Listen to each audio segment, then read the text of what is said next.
Welcome back મિત્રો। તો આજે આપણે રજિસ્ટ્રેશન કરીશું બે મિત્રો। તો કયા કયા? તો એક સ્કૂલનું હશે અને બીજું ટીમનું રજિસ્ટ્રેશન હશે। તો સૌપ્રથમ આપણે નવા ટીમ રજિસ્ટ્રેશન ઉપર આગળ વધીએ। તો મિત્રો અહીંયાથી આપ જોઈ શકો છો કે સૌપ્રથમ બે સૂચનાઓ આપે છે કે બીજી રમતમાં ભાગ લેવા માટે રજિસ્ટ્રેશન કરતી વખતે પ્રથમ રમતના KMK ID કરેલ રજિસ્ટ્રેશન આઈડીથી જ રજિસ્ટ્રેશન કરવાનું રહેશે, અન્યથા બીજી રમતનું રજિસ્ટ્રેશન માન્ય ગણાશે નહીં।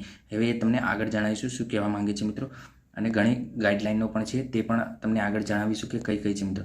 તો સૌપ્રથમ સિમ્પલી અહીંયાથી તમારું જે પણ ટીમનું નામ હોય તે અહીંયાથી ટાઈપ કરી દેવાનું, ત્યારબાદ મેલ છે કે ફિમેલ તે ટાઈપ કરી દેવાનું। તમારી ટીમમાં ઓપન એજવાળા હોય તો ઓપન એજવાળા, ત્યારબાદ જે તમારી રમત હોય, ધારો કે એથ્લેટિક્સ હોય તો તેમાં જે ટીમની રમત હશે હડલ્સવાળી મિત્રો રિલેવાળી છે તે આવી જશે। અહીંયાથી આપ જોઈ શકો છો સિલેક્ટ કરી લેવાની રહેશે। ફૂટબોલ હોય તો ફૂટબોલ, વોલીબોલ હોય તો વોલીબોલ આપણે સિલેક્ટ કરી લીધી। તેમાં કેટલી ટોટલ છે તો ખેલાડીની સંખ્યા 16 છે મિત્રો। તો હવે અહીંયાથી આપણે સિલેક્ટ કરવાનું રહેશે તમારો જે પણ જિલ્લો હોય, ધારો કે કોઈ અમદાવાદથી હોય, કોઈ ગાંધીનગર ગ્રામ્યથી હોય, કોઈ જૂનાગઢથી હોય તો આપણે ખેડા સિલેક્ટ કરીએ। ત્યારબાદ ખેડામાં મિત્રો અહીંયાથી આપણે ગલતેશ્વર સિલેક્ટ કરી લઈએ। ત્યારબાદ ગ્રામ વોર્ડ મિત્રો આ એક આપણે સેમ્પલ બતાવી રહ્યા છીએ, એક્ઝામ્પલ। હવે અહીંયાથી મિત્રો સિમ્પલી તમારે ખેલ મહાકુંભ ID પ્રથમ નામ, અહીંયા તમારું જે પણ ખેલ મહાકુંભ ID છે તે લખી શકો છો। જો તમને ન મળ્યું હોય તો ન પણ લખી શકો। ત્યારબાદ અહીંયાથી સૌપ્રથમ તમારું ફર્સ્ટ નેમ એટલે તમારું નામ લખવાનું રહેશે। તો તમારું નામ જે પણ સાચું હોય લખજો, ત્યારબાદ તમારા ફાધરનું નામ લખજો, ત્યારબાદ તમારે જે પણ સરનેમ હોય તે લખજો, જે પણ તમારી સરનેમ હોય। ત્યારબાદ પ્લેયરની કાસ્ટ, એટલે બધાની કાસ્ટ તો સેમ નહીં હોય મિત્રો, જેટલા પણ તમારા પ્લેયર હશે બધાની અલગ અલગ હશે। ત્યારબાદ તેમની બર્થ ડેટ અહીંયાથી લખવાનું રહેશે। ત્યારબાદ તેમનો જે ઈમેલ ID છે તે એકદમ કરેક્ટ રીતે લખજો મિત્રો, જેથી કરી તમને કોઈ મૂંઝવણ ન થાય। તમે એવું પણ કરી શકો છો કે એક જ ઈમેલ ID પણ લખી શકો છો તમામમાં, અથવા તો બધાનું ઈમેલ ID અલગ અલગ કરી શકો છો મિત્રો। ત્યારબાદ મોબાઈલ નંબર જે તમારો કેપ્ટન હોય તેનું લખવાનો, ત્યારબાદ તમારા જે પ્લેયર્સ હોય તેમનો મોબાઈલ નંબર લખવાનો હશે। તો અહીંયાથી આપ જોઈ શકો છો સિમ્પલી તમારે કેપ્ચા કોડ અહીંયાથી ટાઈપ કરી દેવાનું રહેશે।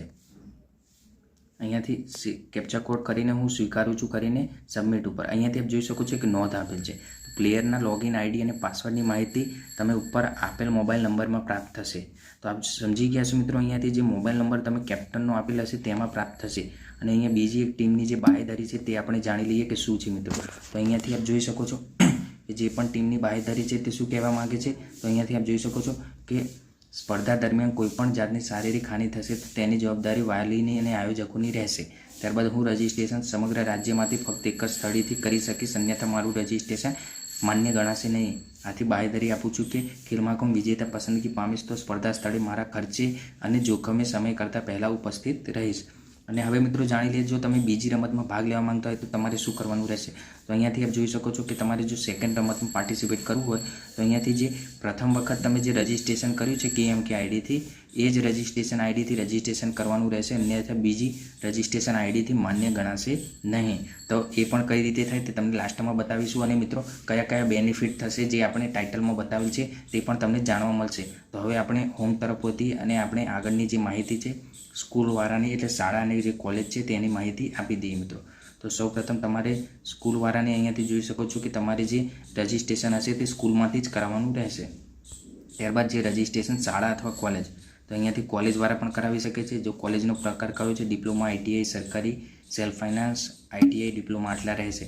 ત્યારબાદ આપણે શાળા સિલેક્ટ કરીએ મિત્રો। તો શાળામાં સૌપ્રથમ તમારે ડાયસ નંબર લખવાનું રહેશે, જે કોલેજમાં નથી આવતો મિત્રો। તો તમારી કઈ ગુજરાત બોર્ડ લાગે છે, CBSE અથવા અન્ય, તો સિલેક્ટ કરી લેવાનું રહેશે। ત્યારબાદ શાળા કોલેજનું નામ, તો અહીંયાથી જે પણ તમારી શાળા હોય પ્રિન્સિપલનું નામ લખવાનું, પ્રિન્સિપલનો જે પણ મોબાઈલ નંબર હોય તે લખી દેવાનું રહેશે। ત્યારબાદ વ્યાયામ શિક્ષકનું નામ, વ્યાયામ મિત્રો અહીંયા જોઈ શકો છો કે જે કોચ હતું તેમાં શું લખવાનું, તમારા જે PT ટીચર હોય વ્યાયામ શિક્ષક તેનું નામ લખવાનું, ત્યારબાદ તેમનો મોબાઈલ નંબર લખવાનો રહેશે।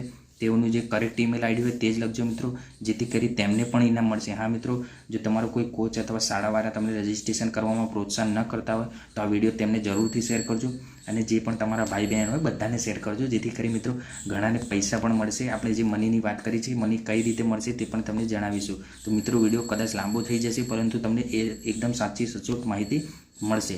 તો હવે આપણે જે નામ સરનામું બધું લખી દીધું, અહીંયા શાળા કોલેજનું સરનામું, પિનકોડ લખવાનું રહેશે। એ પિનકોડ કયો તમારો નહીં, પરંતુ મિત્રો જે શાળા કોલેજનું છે તે લખવાનું રહેશે। ત્યારબાદ અહીંયાથી તમારે જે પાસવર્ડ ક્રિએટ કરવાનું રહેશે।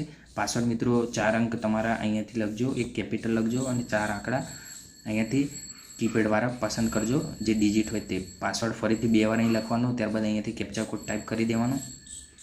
આ પ્રમાણે કેપ્ચા કોડ ટાઈપ કરીને મિત્રો અહીંયાથી હું સ્વીકારું છું અને તમને ઉપરોક્ત મોબાઈલ નંબર પર શાળા કોલેજના લોગિન આઈડી અને પાસવર્ડની માહિતી પ્રાપ્ત થશે. ત્યારબાદ અહીંયા રજિસ્ટ્રેશન ઉપર સિમ્પલી ક્લિક કરવાનું રહેશે. જો કોઈ માહિતી રહી જશે તો અહીંયાથી તમને જાણવામાં આવશે. હવે મિત્રો આપણે જાણીશું કે જે બીજી રમતમાં ભાગ લેવા માંગતા હોય તો તેની માટે શું કરવું. તો જે ટીમવાળા છે તેને માટે અહીંયાથી આપ જોઈ શકો છો કે તમારે જે પણ તમારો જે વપરાશકર્તામાં આવીને મિત્રો અહીંયાથી તમારે જે પણ રજિસ્ટ્રેશન આઈડી છે તે તમારે લખવાનું રહેશે. જે ટીમવાળા છે તેની માટે અને જે શાળા કોલેજવાળા માટે છે તેની માટે. તો અહીંયાથી આવીને મિત્રો તમારે સિમ્પલી અહીંયાથી ખેલાડી ઉપર ક્લિક કરવાનું. જો શાળા કોલેજ હોય તો શાળા કોલેજ ઉપર. ત્યારબાદ અહીંયાથી લોગિન કરીને મિત્રો તમે જે પણ બીજી રમતમાં રજિસ્ટ્રેશન કરવા માંગો છો તે કરી શકો છો. હવે આપણે જે બેનિફિટની વાત કરી હતી તે તમને વીકલી બતાવી જોઈ શકો છો. કેટલી ખૂબ સરસ વાત કહેવાય. અહીંયા અંડર 9, અંડર 11, અંડર 14, અંડર 17 અને ઉપરની તમામ છે મિત્રો. તો અહીંયાથી આપ જોઈ શકો છો કોચની પણ ઇનામ મળશે. તો જે પણ તમારા કોચ હશે મિત્રો, તમારા કોચ ન હોય તો તમે તેને કોચ બનાવી શકો છો મિત્રો. હા મિત્રો, તમે તમારા જે નજીકના જે પણ વ્યાયામ ટીચર હોય કે જે પણ તે રમતથી લગતા હોય તેઓને તમે લઈ જઈ શકો છો, તેમનું નામ નોંધાવી શકો છો મિત્રો. અને અહીંયાથી તેઓને પણ પ્રોત્સાહન મળશે. તો આપણી નમ્ર વિનંતી છે મિત્રો, આ વિડીયો જે પણ આવા લાગતા વિગતતા હોય તેઓને વિડીયો જરૂરથી શેર કરજો. અહીંયા જે શાળાવાળા છે તેઓના ઇનામ તો મિત્રો એકદમ છપ્પર ફાડ છે. આપ જોઈ શકો છો શાળાવાળાને જે રાજ્ય કક્ષાએ પ્રથમ દ્વિતીય તૃતીયને આપ જોઈ શકો છો 5 લાખ, 3 લાખ, 2 લાખ રૂપિયા મળશે. સ્ટેટ લેવલ પર જિલ્લા કક્ષાએ આપ જોઈ શકો છો કે 1,50,000, 1,75,000 અને તાલુકા કક્ષાએ પણ 25,000, 15,000 અને 10,000. જો મિત્રો તમે આમાં એકવાર વિનર જ ખાલી થવાનું છે, વિનર થઈ ગયા તો તમારું સ્કૂલમાં છેક સુધી નામ થઈ જશે અને તમારી જે આજુબાજુની લાગતી વખતે તમારી જે પણ ઓળખાણ છે તેમાં પણ તમારું નામ થઈ જશે મિત્રો. અને જો તમે આપણી ચેનલ સાથે એક વિડીયો પણ શોર્ટ અપલોડ કરાવવા માંગતા હોય તો તમે અમને ઇન્સ્ટા પર DM કરી શકો છો. અને અહીંયાથી આપ જોઈ શકો છો ખેલાડીઓની પણ આ રમતની વિગતો છે. તો આપણે જે આગામી જે ઇનામ મળવાના છે, આગામી જે રૂલ્સ છે તેની તમામ જાણકારી આપણી ચેનલ ઉપર લાવતા રહીશું મિત્રો. તો તમને કોઈ ડાઉટ હોય તો નીચે અમને કોમેન્ટ કરો, અમે તેનો આન્સરથી જરૂરથી આપીશું મિત્રો. તો આઈ હોપ તમને માહિતી ખબર પડી ગઈ હશે. તો મળીએ નેક્સ્ટ વિડીયોમાં.